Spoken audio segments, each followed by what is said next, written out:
So I wrote down a few things over the past week and a half that I've had available, but it's more or less why I'm a Christian. It wasn't any particular verse. It wasn't any major. Everything's major. So I'll start. I'll just read it off. My name is Sinner. The earth calls me Jeremy, and this is my story. I don't go to church because I grew up here, or because my family goes here. I go to this church in particular because this is a church that my walk with Jesus started by profession.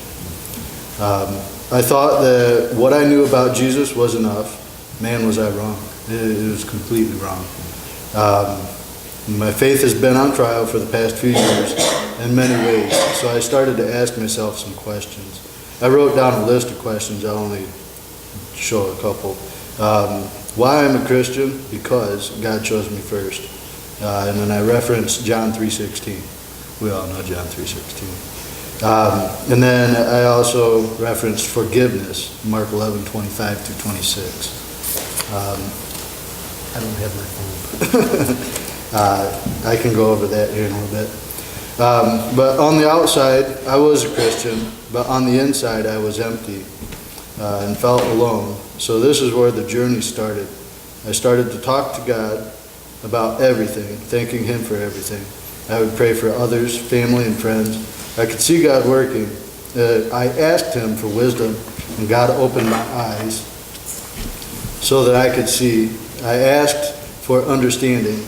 I feel like I've been given a second chance, but it has only just started. As a Christian, we are that of clay on a spinning wheel. God can take a heaping mess and make beautiful things. I used to fight this like a child fighting mom and dad to go to bed. Then one day, everything just clicked. I've got reference John 1:17. For the law was given through Moses, grace and truth came through Jesus Christ. And then my reference for Mark 11:25. And whenever you stand praying, if you have anything against anyone, forgive him, that your Father is in heaven may also forgive you your trespasses. 26. But if you don't forgive, neither will your Father in heaven forgive you your trespasses. There was a question I heard. You all know David. He asks a lot. That really touched me. It was, how goes the battle? I didn't understand this and would often think about this question on what battle was in reference. See, when I was saved, my battle was finished. Jesus died on the cross for me.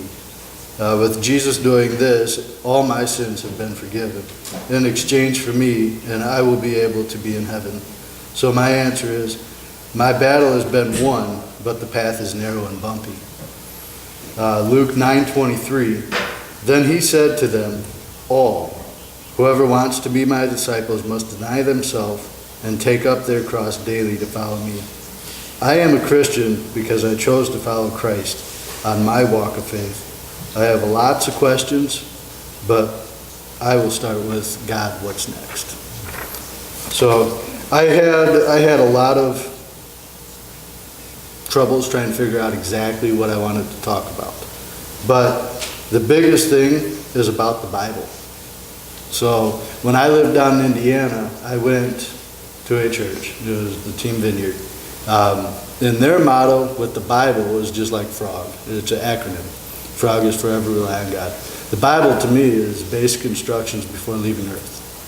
So when you buy something, you get a owner's manual. It doesn't matter what it is. You get a car, you get a microwave, you get a refrigerator. It comes with a book on how to use it. So to me, it took a long time for me to understand the Bible. Reading through it, you get through something and you not completely understand it. I understand when I read the Bible now. So I look at the Bible as an instrument to teach us how to live before we get to heaven. And then once we get to heaven, everything is better. Everything is better. So I know I didn't take 5 minutes, but that's my time. That was great. And thank you guys.